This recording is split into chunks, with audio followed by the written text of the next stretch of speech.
When I did my graduate studies at the Middle East Institute at Columbia University's School of International Affairs, I took many courses on the question of the Middle East conflict. Semester after semester, we studied the Middle East conflict as if it was the most complex conflict in the world, when in fact, it is probably the easiest conflict in the world to explain. It may be the hardest to solve, but it is the easiest to explain. In a nutshell, it's this. One side wants the other side dead. Israel wants to exist as a Jewish state and to live in peace.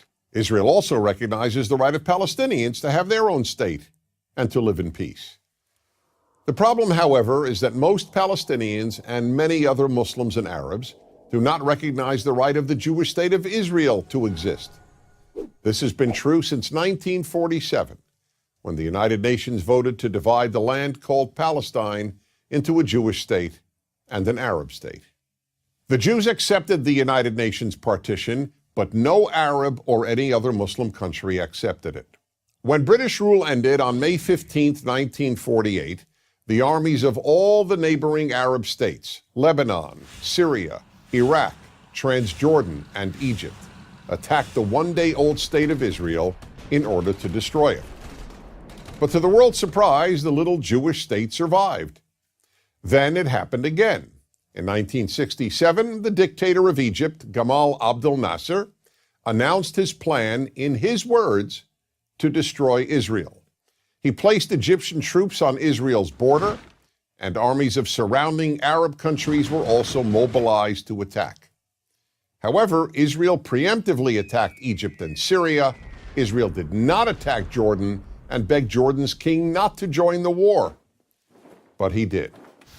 And only because of that did Israel take control of Jordanian land, specifically the West Bank of the Jordan River. Shortly after the war, the Arab states went to Khartoum, Sudan, and announced their famous three no's: no recognition, no peace, and no negotiations. What was Israel supposed to do? Well, one thing Israel did a little more than a decade later in 1978 was to give the entire Sinai Peninsula, an area of land bigger than Israel itself and with oil, back to Egypt, because Egypt, under new leadership, signed a peace agreement with Israel. So Israel gave land for the promise of peace with Egypt, and it has always been willing to do the same thing with the Palestinians. All the Palestinians have ever had to do is recognize Israel as a Jewish state and promise to live in peace with it. But when Israel has proposed trading land for peace, as it did in 2000, when it agreed to give the Palestinians a sovereign state in more than 95% of the West Bank and all of Gaza, the Palestinian leadership rejected the offer and instead responded by sending waves of suicide terrorists into Israel.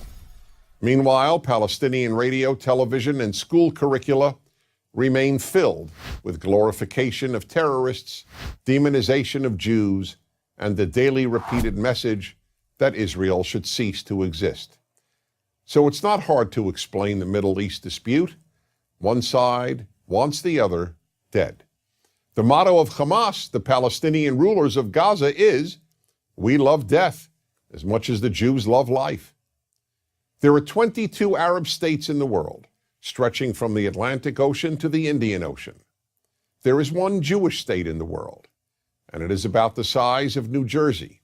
In fact, tiny El Salvador is larger than Israel. Finally, think about these two questions.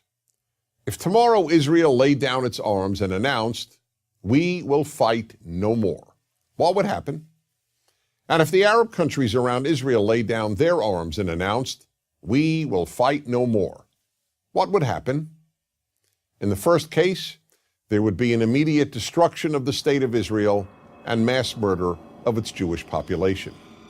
In the second case, there would be peace the next day.